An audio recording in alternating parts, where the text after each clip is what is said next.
Saudara, latihan massal di lapangan Kota Asan Sigli. Walaupun banjir, anak-anak siswa bersemangat. Kita lihat untuk latihan Pora nantinya di Kabupaten Pidi.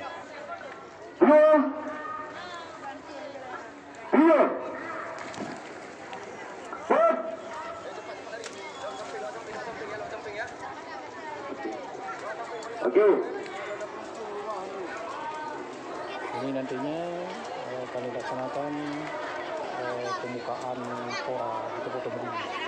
Ini alat pelatihan silat yang dilakukan. Oke ya, jurus 1 dari posisi salam. Siap. Laksanakan semua siswa SD di 3, 2, 1. Ada siswa nanti 1000 siswa untuk pembukaan. Baik, inilah semangat siswi dalam mengikuti seni bela diri di Kabupaten Pidi dalam pembukaan Pora. Baik, mantap.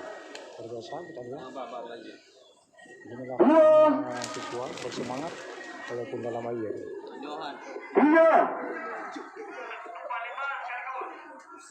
4, 5, 6, 7, 1.